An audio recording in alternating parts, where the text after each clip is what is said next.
여러분 안녕하십니까? 광주 MBC 뉴스데스크입니다. 어제는 광주에서 코로나19 지역 감염자가 한 명도 나오지 않았습니다. 지난달 27일 2차 유행이 시작된 지 17일 만입니다. 하지만 하루 만에 다시 지역 감염자가 발생했고 광주시는 내일까지였던 사회적 거리 두기 2단계 시행을 2주 더 연장하기로 했습니다. 우종훈 기자가 취재했습니다. 어제 광주에서는 지난 27일 이후 처음 지역 감염 확진자가 나오지 않았습니다. 광륵사 신도인 34번째 확진자가 나온 지 17일 만입니다. 광주 고시학원을 중심으로 두 자릿수 확진자가 발생했던 지난 8일 이후부터는 한 자릿수를 유지해왔습니다. 하지만 방역당국은 대전도 소강 상태를 보이다 다시 확산세가 이어졌다며 안심하기는 이르다고 보고 있습니다. 방역당국의 온갖 노력과 시민들의 적극적인 협조로 지역 감염 확산세가 수그러들고는 있지만 여전히 우리 시의 상황은 엄중합니다. 광주는 확진자 중 무증상 비율이 높고 사찰과 교회, 요양원과 고시학원 등 감염지도 산발적이어서 조용한 전파를 경계해야 한다는 겁니다. 이에 따라 광주시 방역당국은 내일까지로 예정됐던 사회적 거리두기 2단계 적용을 오는 29일까지 유지하기로 했습니다. 또 정부가 정한 11개 고위험 시설에 더해 추가 지정한 PC방, 실내 체육시설 등 22개소에 대한 집합금지 조치도 연장됩니다.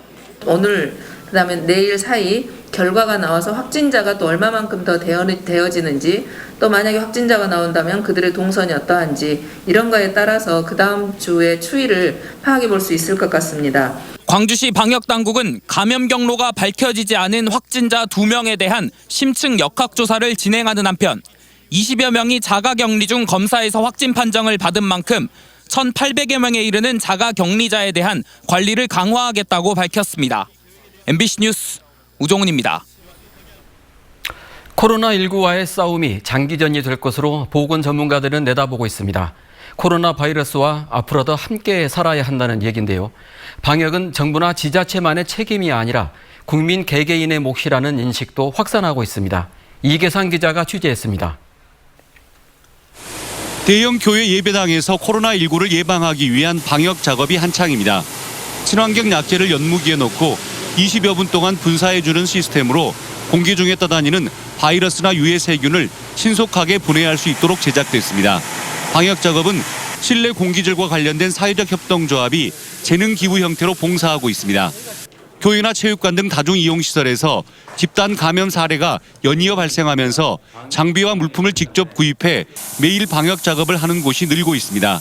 기계 구입에 대한 비용은 좀 들겠지만 기계 구입 한 번으로 계속 매달 매일 소독을 할 수 있다는 거. 코로나19 여파로 원격 수업 논의까지 진행됐던 학원들도 방역 작업이 중요한 일과가 됐습니다. 인터넷 등을 통해서 10만 원 안팎의 장비를 구입할 수 있고 학생들의 건강과 안전을 위해서 매일 주기적으로 방역을 하게 된 것입니다. 아이들의 안전이나 잦은 방역을 해주는 게 최선의 예방책이라고 생각하기 때문에 직접 구입하게 되었습니다. 방역 당국도 코로나19 유행을 종식한다는 표현은 성급한 기대일 뿐이라며 일상화된 방역의 중요성을 강조하고 있습니다. 코로나19 대처에 비방한 방법, 즉 비법은 없다는 것을 새삼 깨닫게 됩니다. 결국 코로나19 바이러스를 극복하면서 함께 살아가는 방법밖에는 없습니다. 코로나19가 그 끝을 알 수 없게 되고 올해 가을 2차 대유행까지 예고된 상황. 방역 수칙을 엄격히 지키는 업소에 대해서 코로나 안심 매장이나 방역 모범업소로 지정해서 운영하는 방법도 효과적인 대안으로 제시되고 있습니다. MBC 뉴스 이계상입니다. 코로나19 확진자가 검체 검사 결과를 기다리는 동안 사우나를 방문한 사실이 확인돼 방역당국이 고발 여부를 검토 중입니다. 광주시에 따르면 최근 집단 감염이 발생한 배드민턴 동호회 회원 A씨는 지난 9일 검체를 채취한 뒤 다음 날 확진 판정을 받기 전 사우나를 방문해 여러 사람과 접촉했습니다. 광주시는 검사 결과가 나오기까지 문서와 구두로 자가격리를 안내하지만 이를 어길 경우 고발이 가능한지를 두고 법적 검토를 하고 있습니다. 쓰레기가 가득한 방 안에서 9살 난 누나와 7살 난 동생이 살고 있었습니다. 쓰레기 더미에 자녀를 방치하고 학교 수업도 신경 쓰지 않았던 부모는 아동보호기관의 신고로 경찰 수사를 받게 됐습니다. 이다현 기자가 취재했습니다. 광주 남구의 한 주택. 벽지는 심하게 뜯겨져 있거나 낙서로 가득하고 먹다 남은 컵라면도 방바닥에 놔둔 겁니다. 방 안 가득한 쓰레기 더미 속에 천장에는 거미줄도 쳐져 있습니다. 7살과 9살 남매가 생활해온 방 안 모습입니다. 집에서 박스 2개를 가지고 나왔는데 그걸 탁 던지니까 거기에서 바퀴벌레가 착 하고 나왔다는 거죠. 쓰레기가 넘쳐나는 곳에서 아이들이 자라온 사실이 드러난 건 지난달 말이었습니다. 다문화 가정이었던 이 가족은 학습 지원 등을 이유로 지난 5월부터 다문화 가족 지원센터에서 관리를 받았고 이 과정에서 아이들이 방임돼 있었던 사실이 드러났습니다. 충분히 거기에서 깨끗한 곳에서 자기들의 건강이나 학습이나 정서적인 부분들에 대해서 돌봄을 받아야 되는 나이인데 그렇지 못하고 아이들 교육에 무관심했던 정황도 드러났습니다. 초등학생이었던 남매 중 한 명은 온라인 수업에 잘 출석하지 않아 학교에선 긴급 돌봄을 지원하고 있었습니다. 긴급 돌봄 대상은 아니었지만 원격 수업이 제대로 이루어지지 않자 아이를 등교시킨 겁니다. 이거는 꾸준한 사후 관리가 필요하거든요. 그래서 이제 모니터링을 실시를 해야 되기 때문에 이 애들이 와서 생활할 수 있게끔 하면서 이제 사례 관리로 저희가 사례 관리는 기본 2년에서 3년 정도 하거든요. 광주 남구는 아동 방임을 학대로 보고 가정 환경 개선 조치를 취할 예정이고 광주 아동보호 전문기관은 남매를 가정에서 분리 조치했습니다. 수사에 착수한 경찰도 방임뿐만 아니라 아동 학대가 있었던 건 아닌지 확인할 계획입니다. MBC 뉴스 이다현입니다.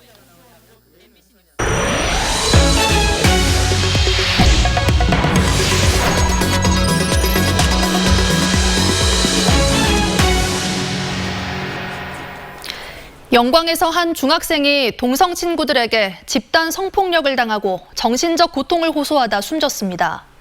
숨진 학생의 부모는 학교 측의 안일한 대처가 아들을 죽음에 이르게 했다고 주장하고 있는데요.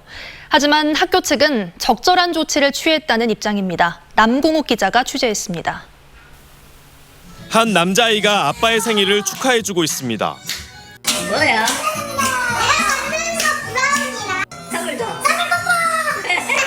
올해 중학교에 입학한 13살 A군의 생전 모습입니다.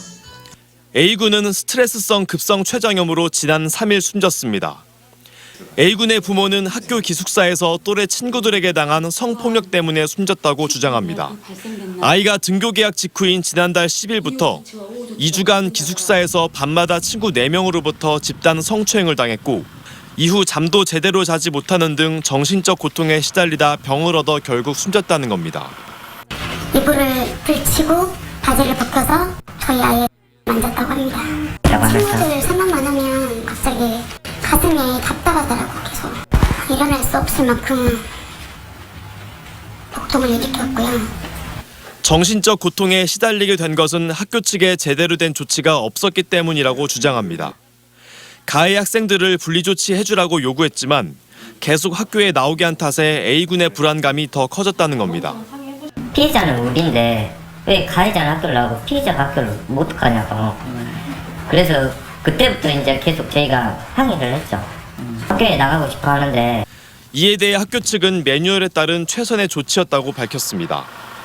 피해 신고 직후 학교에서 가해 학생들이 A군과 만나지 못하게 하는 긴급 조치를 내렸고 가해 사실이 구체적으로 확인된 뒤에는 가해 학생들을 학교 밖으로 교육을 보냈다는 겁니다. 또 성폭력 사실이 구체적으로 확인되지 않은 상황에서 가해 학생들에게 출석 정지 같은 조치를 내릴 수 없다고도 말했습니다. 이 사건을 조사 중인 경찰은 A군의 사망 전 진술 내용을 바탕으로 가해 학생의 성추행 여부와 사망과의 연관성 등을 조사하고 있습니다. MBC 뉴스 남궁욱입니다. 여수 앞바다에 죽은 갈치가 매일 수십 톤씩 버려지고 있습니다. 갈치를 잡으면 안 되는 금어기여서 그물에 딸려온 걸 방류하는 건데요. 어민들은 수산자원을 보호하자는 취지에는 공감하지만 이미 죽은 물고기를 바다에 버리는 건 오히려 바다를 오염시키는 꼴이라고 반발하고 있습니다. 보도에 강서영 기자입니다. 갈치 조업이 금지된 금어기. 하지만 여수 앞바다에선 죽은 어린 갈치들이 무더기로 바다에 던져집니다. 이를 본 갈매기떼가 달려듭니다. 여수에서만 20여 척의 배가 매일같이 하루에 2번씩 이처럼 어린 물고기를 버리는 작업을 하고 있습니다. 어린 물고기나 금어기로 지정된 물고기는 잡히더라도 바다에 방류해야 합니다. 하지만 조업 도중 고기들이 곧바로 죽기 때문에 죽은 고기를 바다에 버리게 된다고 어민들은 말합니다. 깔치, 고등어 이런 것들은 사실상 우리가 고기를 마지막에 올리기 위한 작업을 했을 때 거의 생명력. 정치망 어민들은 어업 방식의 특성상 보호 어종까지 뒤섞여 잡히는 걸 막을 수 없다는 입장입니다. 때문에 고기를 지속적으로 바다에 버리게 되면서 어장이 오염될 수밖에 없다는 겁니다. 한 60톤 정도 하루에 버려지는 셈입니다. 이게 심각한 바다 오염이 되고 있습니다. 버리지 않고 재활용할 수 있는 방법도 있으니까. 하지만 해양수산부는 포획이 제한되는 어린 고기까지 사료의 원료로 팔려왔던 관행을 뿌리 뽑기 위해선 불가피한 조치라는 입장입니다. 어린 물고기가 사료가 될 것인지 아니면 점점 이제 안 잡는 걸로 인식이 확고하게 굳어져 갈 것인지 그런 초입에 있는 거라고 보시면 됩니다. 해수부는 수산자원 남획을 줄이기 위해 정치망 어업 방식을 일부 바꾸는 근본적인 방법까지 고민하는 상황인 것으로 전해지면서 해수부와 어민의 갈등은 당분간 지속될 것으로 보입니다. MBC 뉴스 강서영입니다. 내년으로 예정됐던 고등학교 1학년 무상교육이 올해 2학기부터 실시됩니다. 광주시 교육청은 코로나19 여파를 고려해 내년으로 예정했던 고등학교 1학년 무상교육을 올해 2학기로 앞당기기로 했습니다. 이에 따라 광주 지역 고등학교 1학년들은 오는 9월부터 수업료와 학교 운영 지원비를 내지 않게 돼 학부모들은 1인당 81만 원의 부담을 절감하게 됐습니다. 전남대학교가 2학기에도 대면 수업과 원격 수업을 병행하기로 했습니다. 전남대학교는 올해 코로나19 상황이 호전되더라도 대면 수업으로 전면 전환하지 않고 사회적 거리두기 단계 상황에 따라 원격 수업과 대면 수업의 비율을 조정하는 방향으로 운영하기로 했습니다. 대학은 수업의 질적 수준을 높이기 위해 다양한 수업 방식을 고심하고 있고 성적 평가의 논란을 줄이기 위한 방안도 마련 중이라고 덧붙였습니다.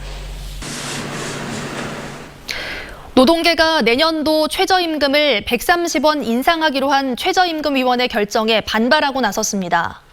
민주노총 광주본부는 경제위기라는 핑계로 정부와 경영계가 노동자에게만 고통을 전담시키려 하고 있다며 재벌 대기업이 이 위기를 책임져야 한다고 주장했습니다.